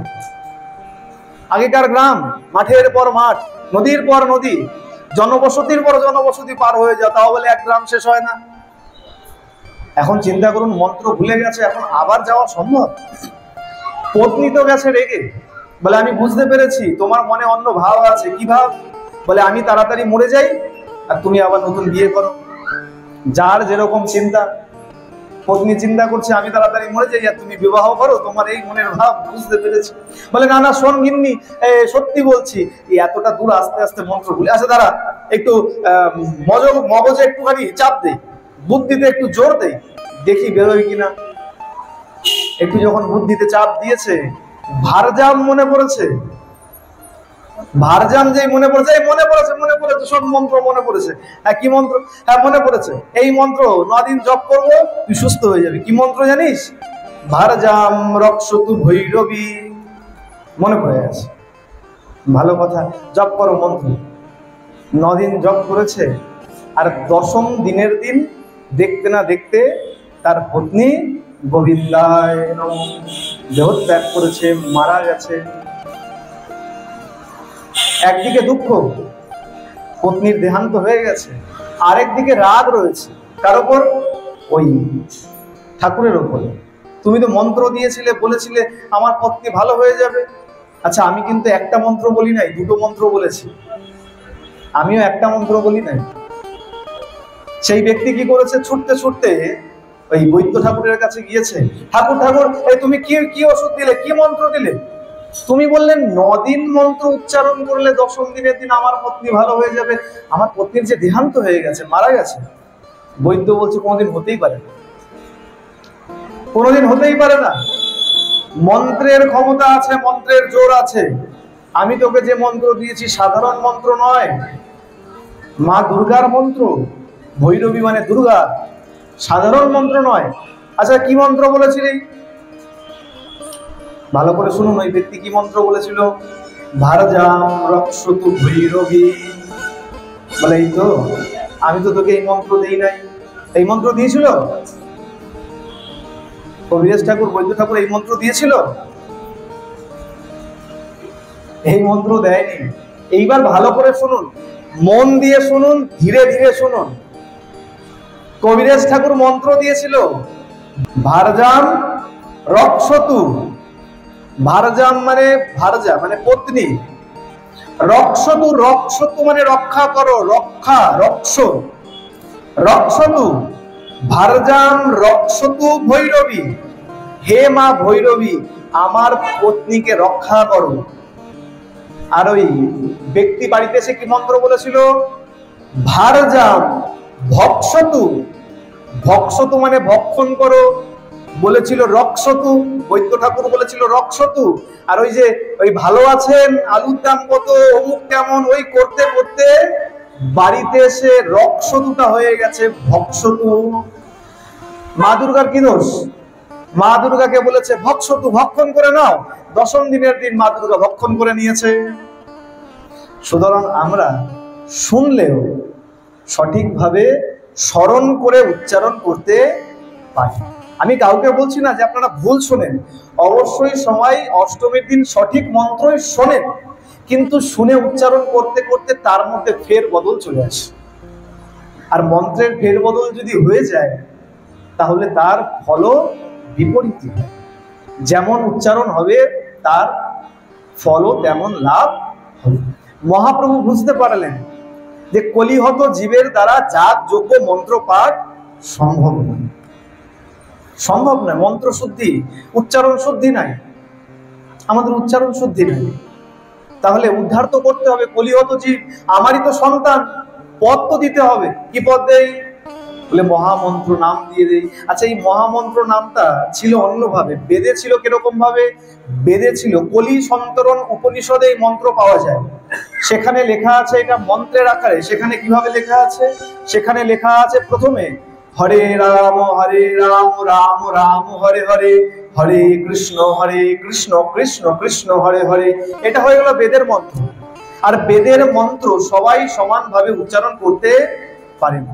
মহাপ্রভু দেখলেন এই মন্ত্রই দিতে হবে, তাহলে একটু পাল্টে দিতে হবে যাতে দোষ না থাকে। কি করা যায়? মহাপ্রভু পিছনের অংশটাকে আগে বসিয়ে দিলেন, আর এই মহামন্ত্র আমাদের জন্য দান করে দিলেন। হরে কৃষ্ণ, সবাই মিলে একসঙ্গে হরে কৃষ্ণ কৃষ্ণ কৃষ্ণ হরে হরে, হরে রাম রাম রাম হরে হরে। এই মন্ত্র দান করলেন আর বললেন এই নাম জপ করো, এতেই তোমাদের উদ্ধার লেখা রয়েছে। এ কারণে এই মহাপ্রভু সব মন্ত্র ছেড়ে দিয়ে আমাদেরকে এই মহামন্ত্র দান করে গেলেন, যে মহামন্ত্রের জন্য আমরা অপেক্ষা করছি। আগামীকালও আমরা ভাগবত কথা আস্বাদন করব, ভাগবতের মহিমা শ্রবণ করব। যেহেতু 2 দিন, আর 2 দিনে সম্পূর্ণ ভাগবত কখনোই সম্পূর্ণ শোনা সম্ভব নয়, তাই আজকে ভাগবতের প্রকাশ আমরা শ্রবণ করলাম। আর আগামী দিবসে আমরা ভাগবতের মহিমা শ্রবণ করব, যে মহিমা পদ্ম পুরাণ থেকে নেওয়া হয়েছে। ভাগবতের একদম শুরুতে যার স্থান রয়েছে সেই মহিমা শ্রবণ করব। আর এখানেই এই আজকের মতো এখানে এই ভাগবতীয় কথা শ্রবণ করে এখানে বিশ্রাম দিচ্ছি। শ্রী গুরু প্রেমানন্দে নিতাই গৌর সীতানাথ হরি হরি বল। শ্রী শ্রী সাধু গুরু বৈষ্ণব প্রেমানন্দে হরি হরি বল। শ্রী শ্রী রাধা গোবিন্দ প্রেমানন্দে হরি হরি বল।